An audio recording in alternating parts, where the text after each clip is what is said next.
welcome to Literary Hype. I am Stephanie, your Literary Hype Woman, and today's author conversation is a fun one because this book that this woman wrote is wild. It's called The Specimen.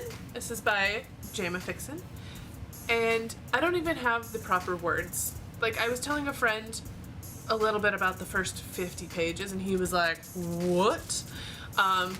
So in short, it's about a kid who goes missing, and his heart with the same defect that he had turns up in a specimen collection from the doctor who was trying to treat him.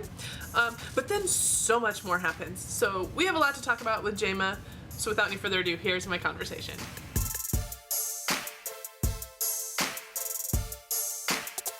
Welcome to Literary Hype. I am so excited to talk about your new book, The Specimen, because this is such a wild ride. So for anyone who has not already seen this book, tell us what it's about. It's a revenge story. It's about a mom in Edinburgh. She's young.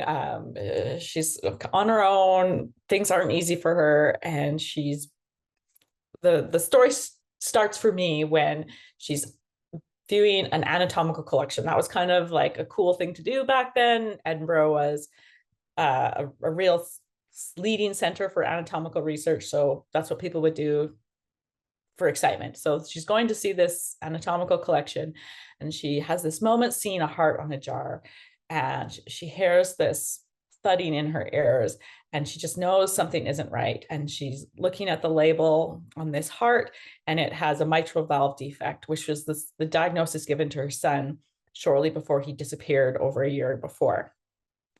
So she asks where this heart comes from. No one's taking her seriously, so she decides she has to find out for herself. You know, is it her son's heart? How did it come to this collection? What happened to her son? At the beginning, like when she's first realizing her son is gone, Mm-hmm. and you're going through like the mother's thoughts, how did you put yourself into that headspace? Like, you are a mom. Were there experiences that you had with your kids that helped you get into that, or was it purely research?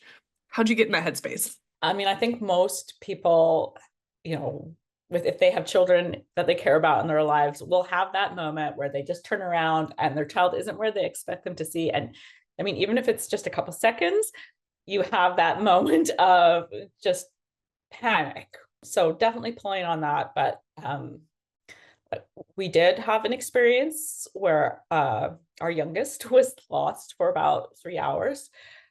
It was, you know, everything was fine. It was, you know, an innocent mix-up. He ended up being with friends the whole time, and we just didn't know where he was. But, you know, the police were looking, our neighbors were all searching. You know, it was the worst day of my life. And I don't think you realize how much it affects you until, like, I mean, it was over 6 months later. I was driving down the highway taking my older daughter to her music lesson, and an Amber Alert came over the radio, and I had to pull over. I was just sobbing because it just brought it all back. And so I did pull on some of those feelings in that. But I mean, not to say like it was anything like, you know, what a mother who would have a son go missing forever would feel like.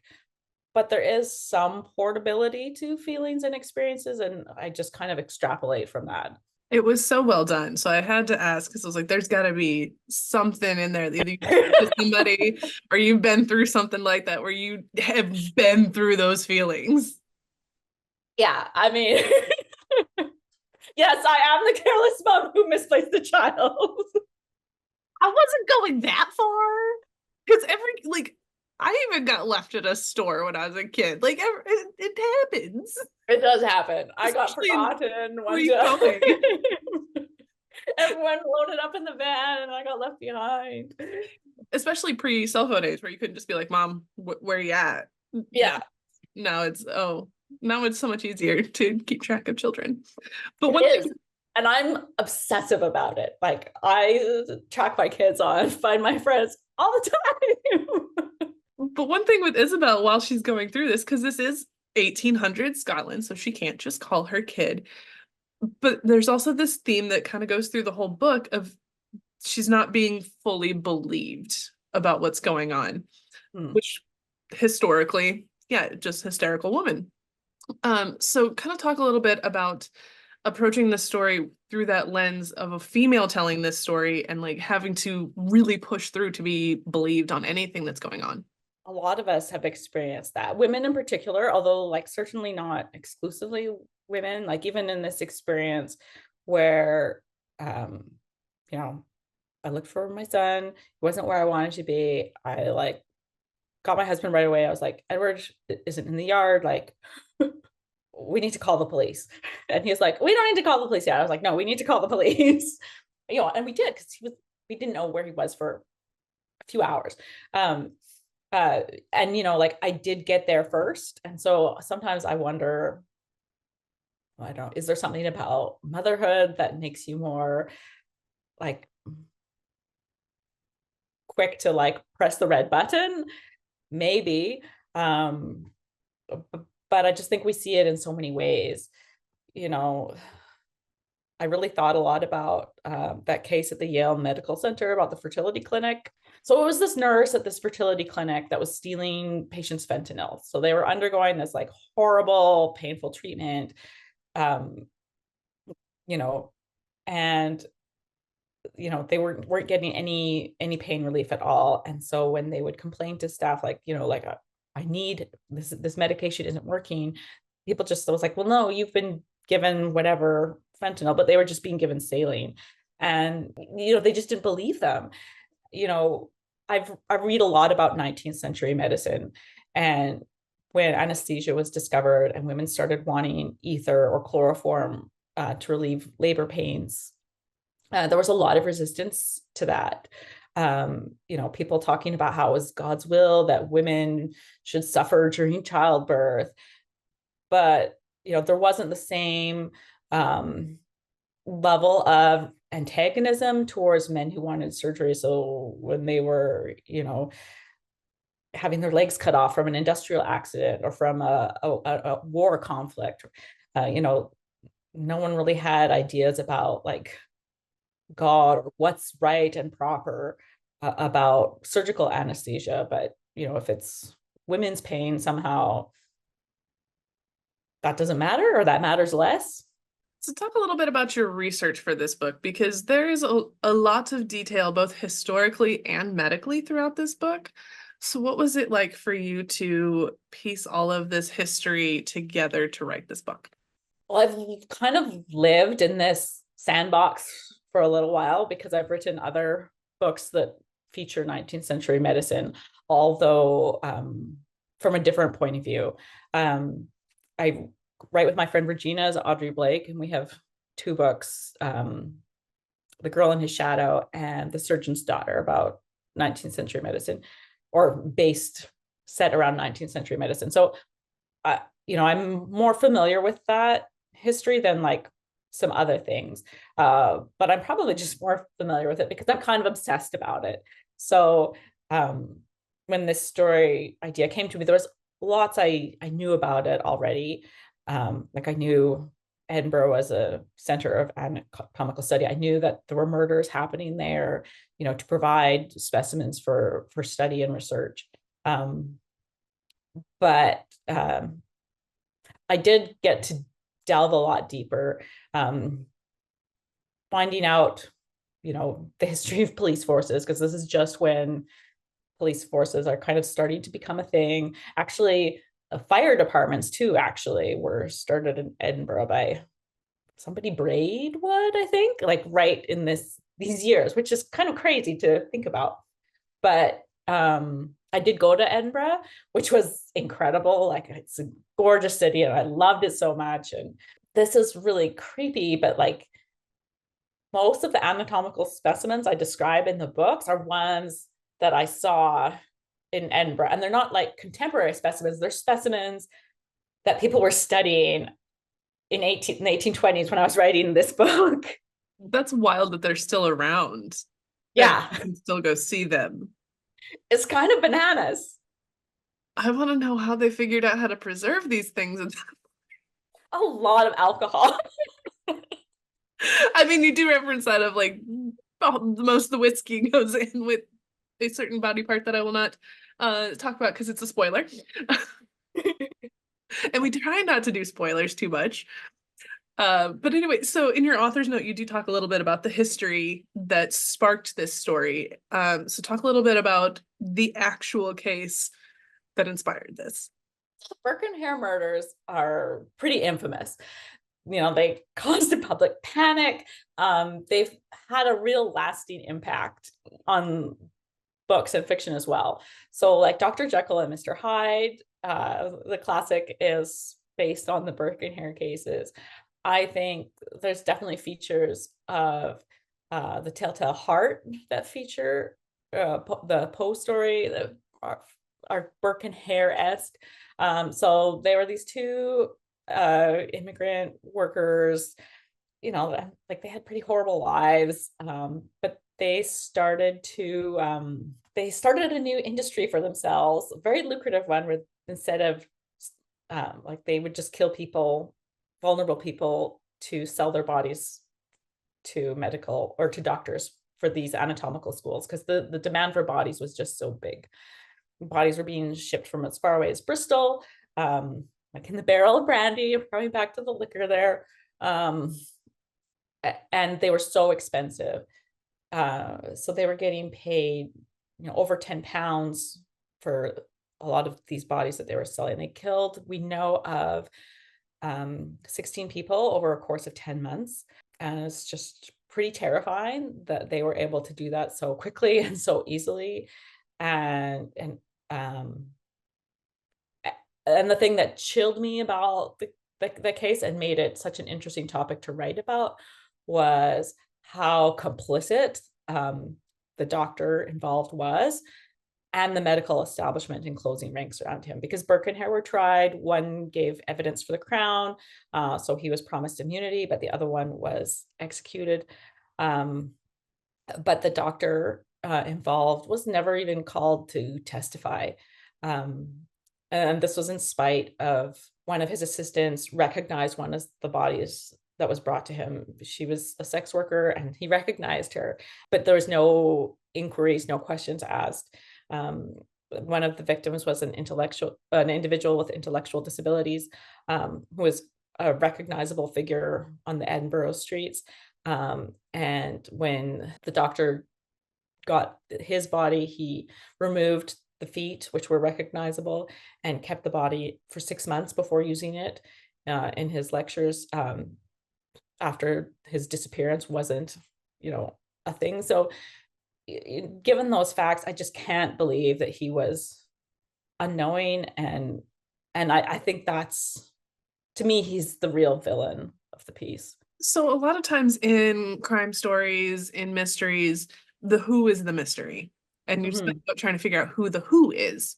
This one is pretty clear early on who the who is, and you've got to figure out all this other stuff that goes along with it. So what was it like for you as a writer to approach this in kind of a different way for the genre? It's that difference, right, between the who done it and then there's kind of a how done it. And this one, is kind of a how, but it's also how do we prove it? And I think that's the story that was compelling to me, because Isabel, as a woman, as someone who's economically disadvantaged, she doesn't have powerful friends in her corner, like the real life victims in this circumstance. They didn't have anyone sticking up for them, and they had to, until there was a real hue and cry and people were rioting about, the bodies being taken, nobody did anything. And so it's that struggle and that fight of, how do we prove it? How do we get justice / revenge? One thing I thought about when I was thinking about how the story would work was the Count of Monte Cristo, which is like classic revenge story. Like, we know the whole time who Edmond Dantes is after. We just don't know how he's going to get them. There was one little detail that you talked about in this book that was just kind of wild, and that was the feeding vomit to dogs during a police investigations. So what other wild facts did you come across while you were figuring all the details out of this book that didn't make it in? Oh my goodness. So crazy things. Like maybe that's why I was so fascinated by medicine and science at this time. Was it's just like a total crapshoot. Like, are you going to go to a doctor and get like something that's going to help you, or are they going to give you mercury? Like, like they were starting to experiment with like blood transfusions. So they would like just get blood from, like, if you were wealthy, they get blood from a servant. Like there's no like blood matching or anything. They would try transfusing people with milk. Like, could you just imagine like an IV pack of milk going into, like, it's just bonkers. Just so many crazy things. I was kind of intrigued by the development of modern firefighting in Edinburgh at this time. Oh, one thing that was crazy is, so in the book, try to avoid spoilers, but something big happens on Halloween, or like All Hallows Eve, or whatever they call it in Scotland. And that's actually when stuff went down in the real life case, which was kind of crazy to me. You don't have to go do a lot of digging in the past to find stuff that's just like, oh boy. Like, if I wrote this, no one would believe it. Makes you real glad we live in the modern age. Maybe the best thing was, so I told you how, the story begins, like what that seed of that story was. And that's how this book came to me. Like different books kind of begin in different ways, but this one came from that, imagining that scene of Isabel staring at that heart in the jar. And as I was researching, I found out that actually happened.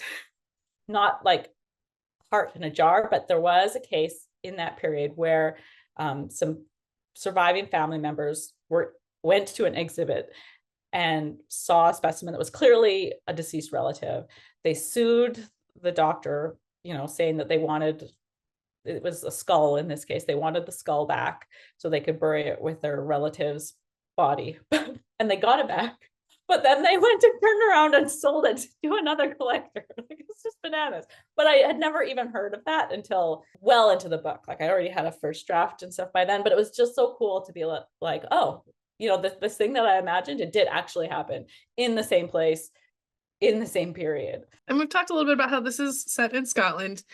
And one thing I noticed is, so like books like Outlander lean very heavily onto the Scottish words. You are very sporadic with them. What was the decision like for you to decide, okay, I'm just going to touch on the Scottish words instead of lean full into the brogue? Oh, yeah. I didn't want to lean full into the brogue because, one, I'm not Scottish, so like I would just feel like a total poser. I'd probably get it wrong. Like, I think it takes a lot of skill to get that right. And the other thing is, Source Books, my publisher, is an American publishing house. So anytime you're writing in the past, I feel like you are kind of transposing it into modern lexicon, but in a way that supports the illusion of it being in the past. Whether it's Scotland, whether it's London, like, no matter when I'm writing, I'm not trying to recreate that language. I'm just trying to create the illusion to the reader of what that language would be. So I would try not to use anachronistic words. So if a word didn't exist in the 1820s, I wouldn't use it. And then I would just kind of put in a sprinkling of it. So the same way if I was writing a character whose first language is French, like I'm not writing in French. So, but there's a few things you can do, drop in there and there to give that French flavor. On social media, you posted about this book when you got your copies in and said that it was an extra special unboxing for you, even though you've unboxed other books of your own. What made this one so special to you? This one, I think, was different because it did come to me kind of in that experience of a scene. Instead of like sitting down with a notebook and having an idea and kind of working them through, this one kind of came as an experience rather than as a decision. And the characters spoke to me quite easily. And so it's kind of a terrifying thing. It's like, will I ever have another book like this Specimen again? Like this one does feel special to me. And maybe it's because some of the themes are quite close to my heart about, motherhood and found family, and spotlighting the need to protect vulnerable people. Like I do care really deeply about those things. The whole story began in a very emotional way, so I do feel very emotional about this one. You mentioned that you write as Audrey Blake with a friend. How does your process compare for writing with someone versus writing alone? This is probably not what you're going for, but it's very different technically, because solo writing, I use completely different software. So I use Scrivener, which lets you do certain things so much more easily. Like you can't use Scrivener for collaborative writing. It's not like Google Docs or Microsoft Word where it can live on the cloud in OneDrive and two people can use it at the same time. For Scrivener, only one person can be in the document at the time. So it's just a no-go for any type of co-writing project. But Scrivener has like incredible capabilities for outlining and tracking all your information, and like your kind of story Bible all exists in this same really easily accessible document. So my theory is that the reason we have so many books with split timelines now is because authors are using Scrivener software, which gives you so much more capability for that. Regina and I have written a split timeline book, not in Scrivener. It's like hell. It's so like trying to keep track of everything in Google Docs is like an exercise in insanity. So like even just like logistically, there's key differences in the tools that you can use. I'm always curious how, when you're writing with someone, how you approach who does what parts of the book. Yeah. Regina and I, like it's not our first rodeo. We've done a few books. So I think we're pretty good at knowing each other's strengths, and we have very complementary skill sets. So, when we talk about a story and how it's taking shape, we kind of just sort of like, yeah, I feel like I like a connection to the scene, and, this one I think would be a good one for you. Do you feel a connection to that? So we kind of go by what we feel about it. And we've got a good assessment of each other's strengths. For the Specimen, as I was getting up to the point where Thomas, Isabel's son, goes missing, I was really procrastinating and dragging my feet because that was just going to be so hard to write. And I do find that, those really tough scenes, sometimes getting into them can be hard, but it's that procrastinating thing. If you just start, then it's like, okay, it'll be fine. And it's fine. And I'm happy with how those scenes went, but I was avoiding it for a while. Procrastination. I live there. That sounds so familiar. My most recent manuscript was due to be submitted September 1st, and I sent it at like 11:57 p.m. But like it was just busy. I just wanting to get that last read through in. Like you just always want that last read through. Your day job is being an occupational therapist. How has that informed how you approach writing? I think it makes me, well, I mean, I do procrastinate more than I should, but it also is good because it does put some limits on me. Like I can only procrastinate for so long. So I do have to manage my time better. And actually, I feel like one of the best things about my day job is that it's very playful. I work in a community pediatric setting. So being playful at work makes it enriching for the rest of my life.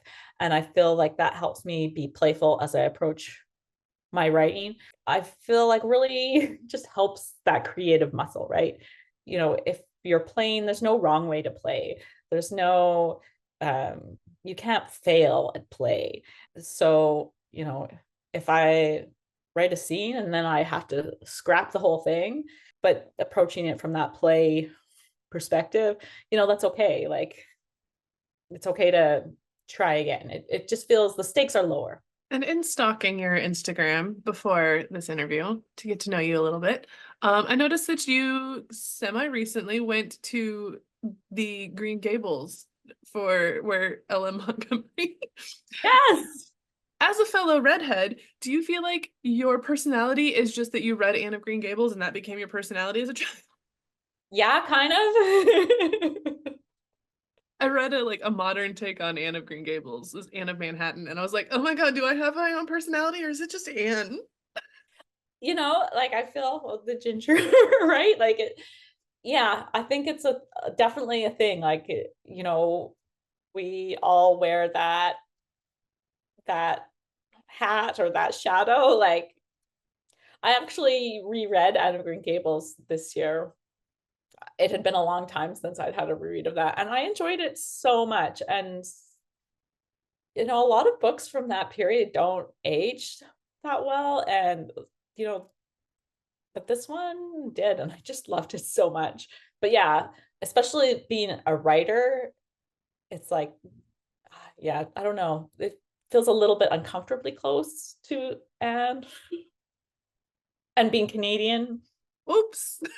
I was like, I would totally break a chalkboard over a dude's head. Yeah. Oops. Oops. I would bake a cake and put the wrong thing in it. Definitely have done that more than once. You've gone on a lot of other adventures. What has been your favorite of these trips that you've taken? And some of them look like you had your kids along. So like any family trips that were especially special.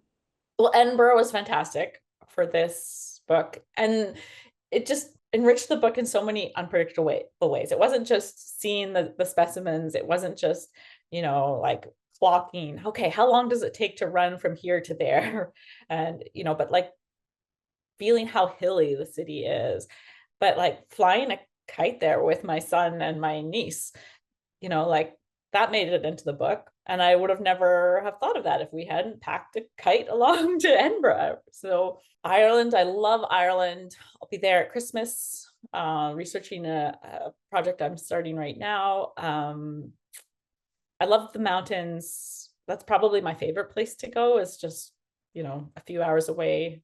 Well, you hinted at your next project. Is there anything you can say about what's coming next for you? So this is my next project.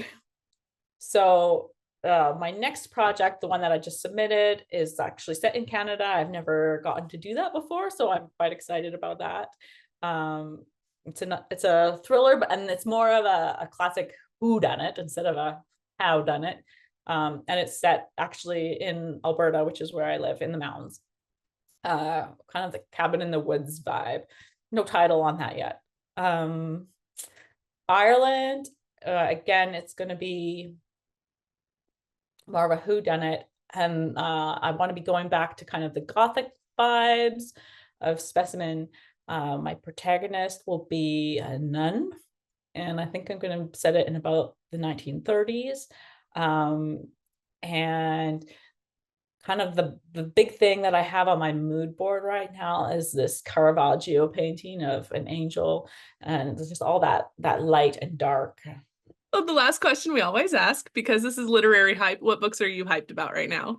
Okay, well, like my standard favorite that I feel like is like a book that nobody's heard of, that I just think, oh, you have to treat yourself to this one, is called A Company of Swans by Eva Ibbotson. And I love Eva Ibbotson.